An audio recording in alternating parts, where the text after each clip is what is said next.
Hello, I'm Sandra Viktorova. We thank you for joining us. 5 weeks and counting. The government shutdown is now the longest in U.S. history. Caught in the crosshairs are people who depend on federal services that no longer have funding, including the Supplemental Nutrition Assistance Program, also known as SNAP or food stamps. Federal judges ordered the Trump administration to maintain funding for the program, which helps low-income families pay for groceries. However, the administration only agreed to release $4.6 billion in contingency funds to keep the help flowing. That's just over half of the $8 billion needed to cover the monthly SNAP payments. In Southwest Florida, people who count on SNAP are now searching for new ways to feed themselves. And nonprofits and food kitchens are making emergency preparations for an influx of new customers. WGCU Samuel Brucker reports. This man joins the biggest crowd in a long time to eat at the soup kitchen at Community Cooperative in Fort Myers. He says his first name is McKinley. He did not want to give his last name. McKinley's SNAP benefits have ended, and he says he has hardly any money to buy food. I've had to go between here and a couple other places that I know can provide food, especially due to the climate change. It makes it a lot harder to maintain. Like for me and myself, I have a hard time staying warm. So when it gets cold, I eat more. More people than usual are coming to the soup kitchen. Eggs. You have a good rest of your day there. All right, thank you. And the cooperative's pantry to make up for the loss of food benefits. Everybody's pretty much in a bind right now. It's basically, for me, it's like relying on the government, which I really don't want to rely on the government because I want to get out and work and get my own money and be able to support my own self. As a leader of this organization, this type of scenario is a perfect storm. It keeps me up at night. That's Stephanie Inc. Edwards, chief executive at Community Cooperative. She says last year they served about 5,000 people. This year, it's going to double to about 10,000. We will get through this, and I know there'll be a lot of people in the community that want to step up and help organizations like ours to continue to meet the need because no one deserves to be hungry. Thank you. Back in the community cafe, McKinley agrees.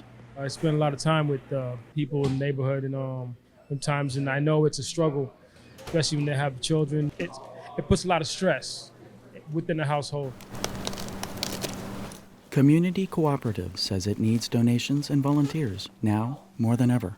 For WGCU News with photographer Kevin Smith, I'm Samuel Brucker. Despite SNAP receiving partial funding, the distribution of benefits could be delayed weeks or even months due to state systems that need to adjust for the distribution of reduced payments.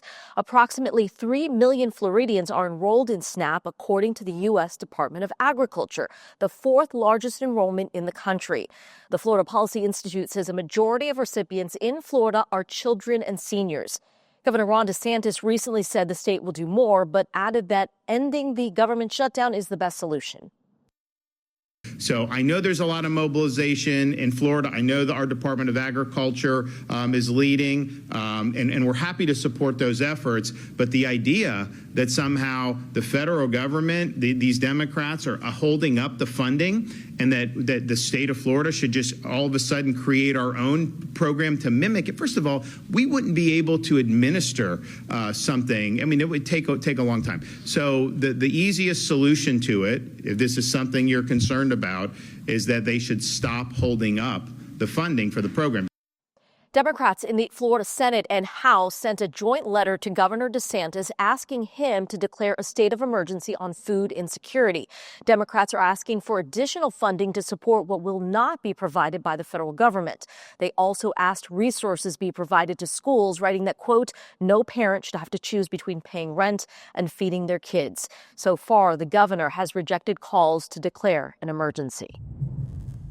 For more on this story, we're joined by Florida House Minority Leader Fentrice Driskell, who represents District 67, which covers the Tampa area. Representative Driskell, thank you for joining us. Thank you. So the Trump administration has agreed to partially fund SNAP benefits, covering roughly half of the monthly $8 billion needed to run the program. Is there any sense of relief or consolation in that decision? I think that gets us literally halfway there. And so now what we need is the governor to act and try to backfill the back half. I mean, look, SNAP is one of the most effective programs when it comes to addressing hunger and food insecurity in our state. There are nearly 3 million Floridians who receive help through this program. So let's just break that down. We're talking about 1 out of 8 of our neighbors, of our coworkers, of the people we sit in the pews next to in church, right? And students who are in class every day. So it's time for the governor to act. I think that with this move by the federal administration, that does get us halfway there. So the state should step in and step up and fill the back half. Well, on that note, last week, you and several members of the Florida House and Senate wrote a letter to Governor DeSantis urging him to declare a state of emergency on food insecurity and that the governor should use state funding to support people who depend on SNAP. So why do you think state dollars should be used to pay for federal benefits? Because to me, this is a moral issue, and Florida has the fiscal strength to do this. We have the resources to do this. So what is now needed is the moral will to act. So unfortunately, so far, the governor's office has refused to act. It shows us that, to me, he's not focused on the people right now. But unfortunately, what happened, the federal decision, that still is not enough money to cover everyone, and only half of the people SNAP normally covers will get the resources that they need. This means that families would run out of money by Thanksgiving. By Thanksgiving, which is one of the most important holidays in our nation. And what better way to show as a state that we care about the people to make sure that they are fed? So it costs a little over $6 for SNAP to feed someone each day. $6. Aren't our families and our seniors and our students worth that? So other states have stepped up to cover some of the cost. Are you surprised that, the governor's stance on this issue? I guess I'm not surprised, but I'm disappointed, and I think I feel some moral outrage, if you will. And when you mentioned there were several lawmakers who signed onto this letter, it was every member in the Democratic caucus. We worked together, we demonstrated unity. We're standing up for the people of Florida. We're asking for the governor to act. No, he's not a member of our same party, but when it comes to feeding hungry people, partisanship shouldn't matter. And his response, rather than to focus on the people of Florida, was to blame what's happening in Washington, D.C. with the government shutdown on the Democrats. To me, that is just so beyond the pale. It's just so low. It just shows like, man, you're willing to put politics ahead of even hungry kids. That's not right. So let's stop focusing on Washington, D.C. Let's try to take care of home. Let's put partisanship aside, right? Because we'd be working together to do this. We are willing to work with him to do this because at the end of the day, what matters most is that young people and that our seniors are getting fed. So, if we can't put aside partisanship to feed people, then what are we doing? This is a crisis, but it is a solvable one. We can make sure that Floridians don't go hungry. So let's feed our neighbors, because nobody deserves to go hungry, and especially not when we're heading into the holidays. So it's estimated 1.5 million children in our state will be impacted by the SNAP benefit cuts. Your letter to the governor asked for the Department of Agriculture and Consumer Services to implement a universal school meal programs for the duration of the emergency. How would that work, and what else could be done to help children?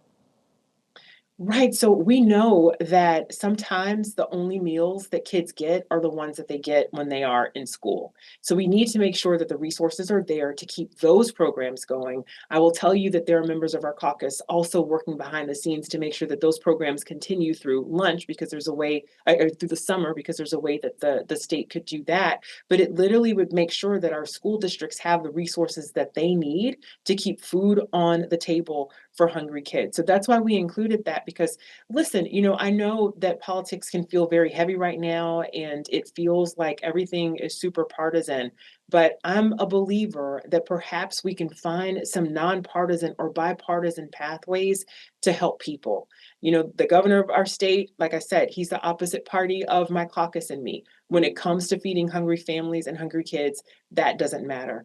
I'd also like to uplift and shout out our local food banks who are trying to do the best that they can. I recently met with the CEO of Feeding Tampa Bay, and just to hear about all the ways that they are trying to make sure that they meet the demand, which has grown astronomically because really Florida is facing an affordability crisis, but they don't have the resources to solve this problem for us. Our community partners need the government to step up. Florida has a rainy day fund that is very robust. I'm proud to say that we have that. But if this isn't a rainy day, then what is? If taking care of people and making sure that they don't go hungry isn't a rainy day, I can't think of what else would be.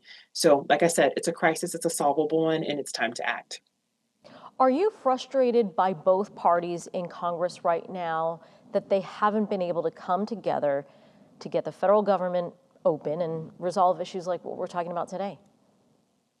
I think what's frustrating to me actually is that I look at this objectively, all right, taking off my Democratic leader hat, but I do look at this objectively and I say, okay, the Republicans have control of every lever of government in Washington, D.C. Why are they holding out on healthcare, which is something that's very popular? That actually would be a win for them. So to me, I see them as holding things up because they don't want to be viewed as compromising with the Democrats.